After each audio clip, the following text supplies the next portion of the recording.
Disney and ESPN somehow keep getting called too woke. All the journalists are out the door now. All of the black people, or almost all of the black people who are actually going to say things that black people agree with strongly, all of them are gone too. You're going to have trouble finding Hispanics.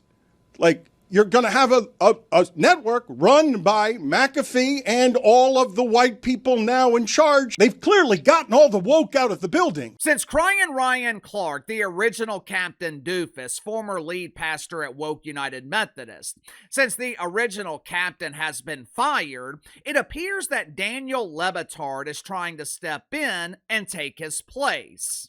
Oh no! ESPN has fired all of their woke stars. Whatever happened to diversity? The audience told Ryan Clark, get off my TV. And ESPN listened. Get rid of all the melanin. Everywhere you look, everywhere, all I see on TV is a lack of diversity.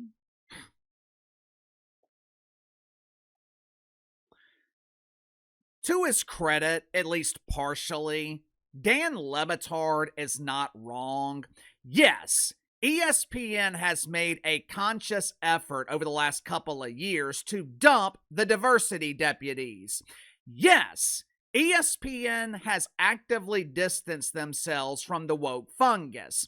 But this most recent round of layoffs, it had absolutely nothing to do with the dorks at Woke United Methodist, and it damn sure had nothing to do with race. Hell, according to Dan Lebitard, ESPN is essentially whitewashing the network.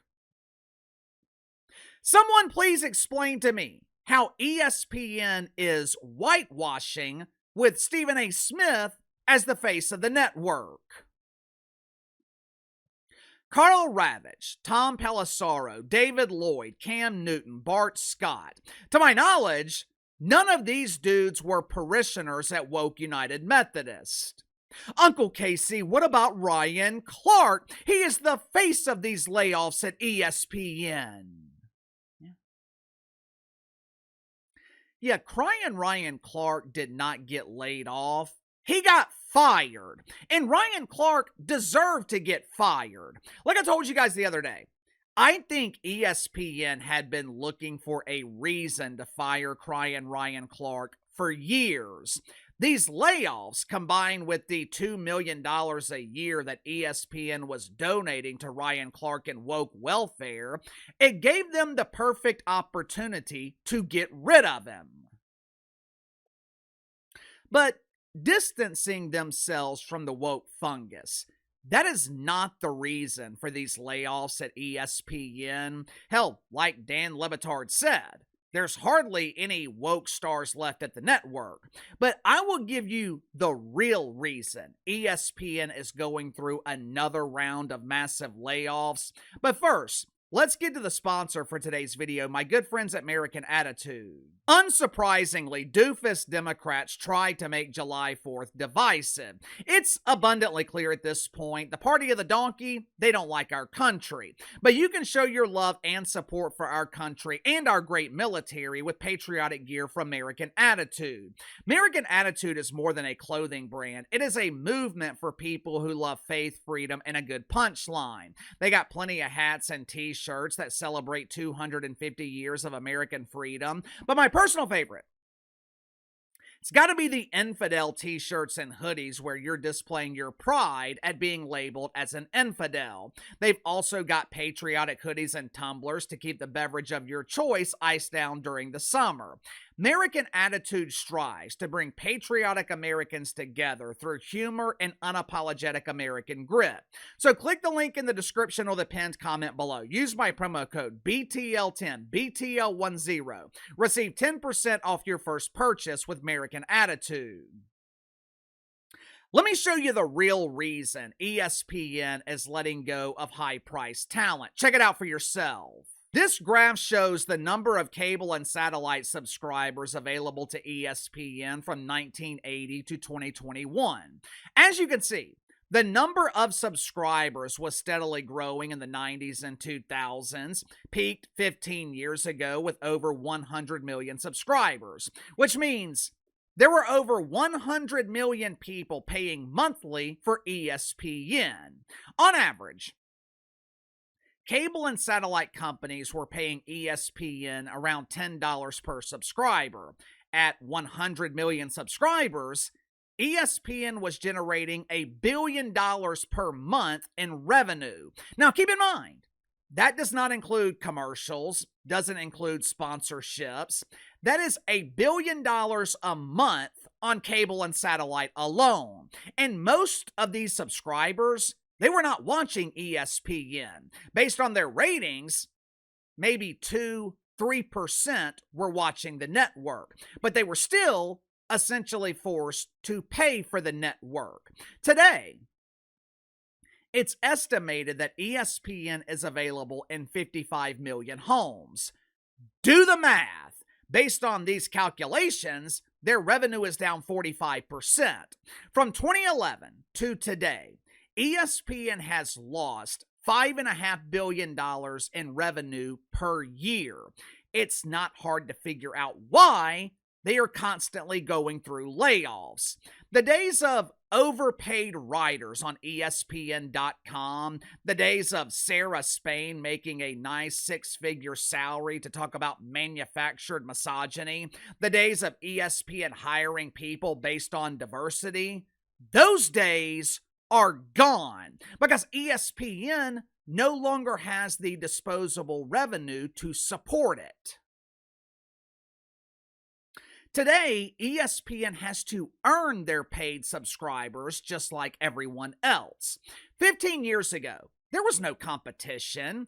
ESPN could produce polished turds, and whether people watched or not didn't really matter. Now, ESPN has to produce content that people are not only willing to watch. If you don't have cable and you're accessing ESPN through streaming, you have to be willing to pay to watch it. To make matters worse for ESPN, they've lost billions in revenue. Meanwhile, broadcast rights for sports, they have increased dramatically. And the reason they've increased is because there is increased competition. ESPN is no longer just competing with NBC, Fox, CBS. They are now competing with streamers who have unlimited resources. ESPN generates less than $20 billion in revenue every year. Last year, YouTube generated $60 billion. Alphabet Inc., the company who sends Uncle Casey nice checks on the 21st of every month, you guys know them better as Google. Last year, Alphabet Inc., they generated almost $500 billion in revenue. In terms of financial resources, ESPN is the equivalent of a flea on their gigantic ass. Plus, ESPN lacks even more leverage because they need sports to survive. NBC doesn't need the NBA. Amazon doesn't need the NBA. For YouTube, the NFL is a bonus. If they have it, great. If they don't, who cares?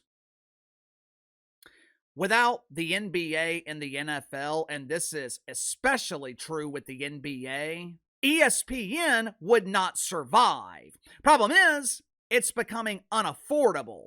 Why do you think ESPN is diving headfirst into the WNBA dump? They're not getting married to the WNBA because she's the most beautiful bride available. This arranged marriage between ESPN and the WNBA, it's out of necessity. My guess is executives at ESPN, they know the WNBA product is the drizzling shits. They're not stupid.